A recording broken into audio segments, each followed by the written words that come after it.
विधायक आलोक चतुर्वेदी ने कहा है कि ललिता यादव पिछले 5 साल से क्षेत्र से गायब थीं।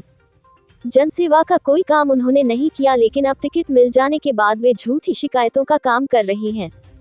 मैं पिछले 5 वर्षों से जनसेवा के अनेक कार्य कर रहा हूं।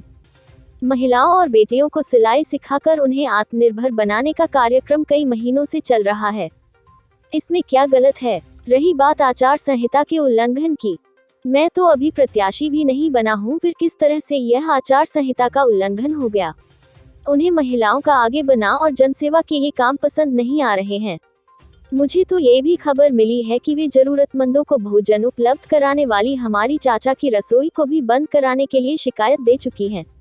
उन्होंने कहा कि मैं न तो घबराया हूं और न ही जनसेवा के कार्य बंद करूंगा। 5 साल उन्होंने क्षेत्र में काम किया है, इसी काम के आधार पर जनता के बीच जाएंगे। ललिता यादव ने 5 साल में क्या किया, वे ये हिसाब दे।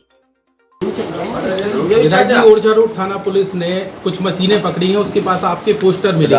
बताया जा रहा है कि आपके द्वारा मशीनें बांटी गई हैं, क्या कहना है आपका? देखिए, मुझे भी तो कुछ जानकारी लगी है, लेकिन मेरा एक जनसेवा का कार्यक्रम आज का नहीं है, ये अनेक वर्षों से चल रहा है और ये कार्यक्रम निरंतर जनसेवा के जो हैं ये मैं चलाता रहता हूँ।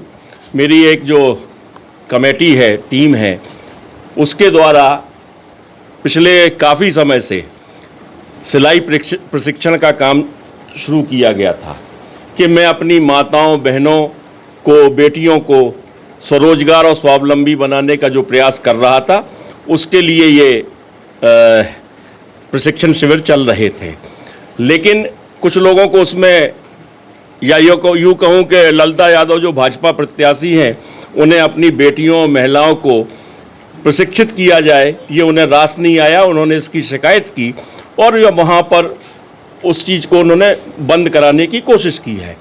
और ये मैं समझता हूँ कि अगर हम अपने क्षेत्र के बेटे बेटियों को लिए कुछ कर रहे हैं, उसमें अवरोध पैदा कर रही हैं, तो ये उचित नहीं है।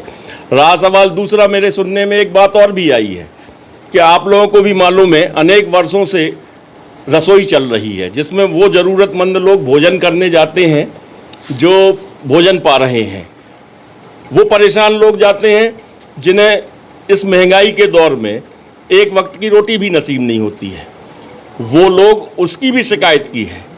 चुनाव आचार संहिता का मतलब ये नहीं है। अभी दूसरी बात ये कहूँ तो मैं तो अभी प्रत्याशी घोषित भी नहीं हुआ हूँ।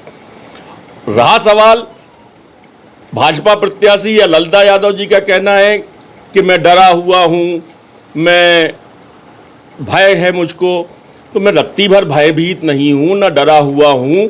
मैंने 5 साल काम किया है, जनता के बीच में रह के काम किया है। ये तो अभी निकल के बाहर आई हैं, महीने 2 महीने पहले। अब जनता के बीच में इनको जाना है, इनको काम करना है। मेरे काम तो आज नहीं, जो ये कर रहे हैं, जिस चीज़ की शिकायत, ये 5 साल से निरंतर काम चल रहे हैं। और मैंने हर क्षेत्र में अपने, चाहे बेटे हों, चाहे बेटियां हों, चाहे माताएं हों, चाहे बहनें हों, चाहे ज़रूरतमंद हों, चाहे जो भी हैं, हर क्षेत्र में मैंने काम किया है और मैं काम कर रहा हूं और आगे भी करता रहूँगा। चुनाव अपनी जगह है। जिस दिन प्रत्याशी घोषित हो जाऊँगा, जिस दिन नामांकन भर दूँगा, उसके बाद से मैं ऑफिशियली जब डिक्लेयर हो जाऊँगा तो मैं ये सारी चीज़ें जो कार्यवाही हैं या जो आचार संहिता के नियम है वो मेरे ऊपर लागू होंगे, उनको मैं पूरी तरह से पालन करूँगा।